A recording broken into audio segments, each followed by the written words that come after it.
വയറുവേദനയുള്ള ആളുകൾ ഞാൻ ഈ പറയാൻ പോകുന്ന രീതിയിലാണോ നിങ്ങളെ വയറുവേദന എന്നുള്ളത് നോക്കണം. കാരണം ഈ രീതിയിലാണ് വയറുവേദനയെങ്കിൽ അപ്പൻഡിസൈറ്റിസ് എന്ന് പറഞ്ഞിട്ടുള്ള രോഗം നിങ്ങൾക്ക് ഉണ്ടാവാനുള്ള സാധ്യതയുണ്ട്. നമ്മൾ ഈ നാട്ടുമ്പുറത്ത് അപ്പൻഡീഷൻ എന്നൊക്കെ പറയുന്ന രോഗം കേട്ടോ. അപ്പോൾ അത് പറയുന്നതിന് മുന്നേ എന്താണ് ഈ അപ്പൻഡിസൈറ്റിസ് എന്ന് ചെറുതായിട്ട് ഞങ്ങൾക്ക് പറഞ്ഞുതരാം. ഈ കാണുന്നതാണ് നമ്മുടെ വൻകുടൽ എന്ന് പറയുന്നത്. ഈ വൻകുടലിന്റെ തുടക്ക ഭാഗത്ത് ചെറുതായിട്ടൊരു നൂല് പോലെ എന്നൊക്കെ പറയാം, ചെറിയൊരു കുടൽ പോലെ താഴത്തേക്ക് നിൽക്കുന്ന ഒരു വിരലിന്റെ ഒക്കെ അത്ര വലിപ്പമുള്ള ഒരു അവയവമാണ് ഈ അപ്പൻഡിക്സ് എന്ന് പറയുന്ന അവയവം.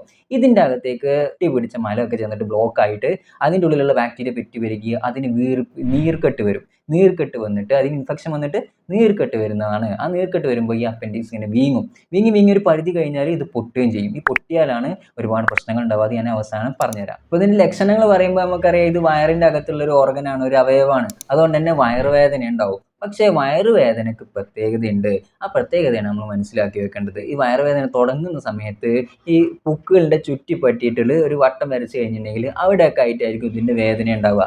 എന്നാൽ കുറച്ച് അങ്ങോട്ട് കഴിയുമ്പോൾ ഇത് വലതുവശത്തേക്ക് മാറും. വലതുവശത്തേക്ക് കുറച്ച് താഴ്ഭാഗത്തായിട്ട് വയറിൻ്റെ താഴ്ഭാഗത്ത് വലതുവശത്തേക്കായിട്ട് ഇങ്ങനെ വേദന വരും. ഈ ഒരു രീതിയിൽ വേദന വരികയും തീരെ വിശപ്പ് നന്നായിട്ട് കുറയുക. കുട്ടികളാണെങ്കിൽ വലിയവരാണെങ്കിൽ ഒന്നും കഴിക്കാൻ തോന്നണില്ല. ഇനി കഴിച്ചു കഴിഞ്ഞാൽ തന്നെ ഓക്കാനും ഛർദിയൊക്കെ വരിക, പിന്നെ ചെറിയൊരു പനിയും അതേപോലെ ഒരു കുളിരും ഒക്കെ ഫീൽ ചെയ്യുക എന്നുള്ളതൊക്കെയാണ് ഇതിന്റെ ലക്ഷണങ്ങളായിട്ട് പറയുന്നത്. അപ്പോൾ ഞാൻ ഈ പറഞ്ഞ പോലത്തെ ലക്ഷണങ്ങൾ ഉണ്ടെന്നുണ്ടെങ്കിൽ, നിങ്ങളെ വയറുവേദന ഈ ഒരു രീതിയിലാണെന്നുണ്ടെങ്കിൽ എന്തായാലും പോയിട്ട് ഡോക്ടറെ കാണണം. ഡോക്ടറെ കണ്ടിട്ട് ഒരു USG ഒക്കെ എടുത്തു കഴിഞ്ഞാൽ വളരെ എളുപ്പത്തിൽ നമുക്ക് കണ്ടെത്താൻ പറ്റും അപ്പൻഡിസൈറ്റിസ് ആണോ എന്നുള്ളത്. ചിലപ്പോൾ സർജറി ഒക്കെ ആവശ്യമായിട്ട് വരുമ്പോൾ സർജറി ചെയ്തിട്ട് അതിൽ കട്ട് ചെയ്ത് കളഞ്ഞാൽ ഇതിനുള്ള പ്രശ്നം മൊത്തം മാറുകയും ചെയ്യും. പക്ഷെ അതല്ല, ഈ വേദനയും കൊണ്ട് ഇങ്ങനെ നടന്നിട്ടുണ്ടെങ്കിൽ ഇത് പൊട്ടാനും ബ്ലഡിലേക്കൊക്കെ ഇൻഫെക്ഷൻ കയറിയിട്ട് ആൾക്ക് ഭയങ്കര ഡേഞ്ചർ ആവാനുള്ള സാധ്യതയുണ്ട്. അപ്പോൾ ഈ ഒരു കാര്യം നന്നായിട്ട് ശ്രദ്ധിക്കണം. ഈ ഒരു രീതിയിൽ വേദന ഉണ്ടെങ്കിൽ എന്ത് ചെയ്യണം?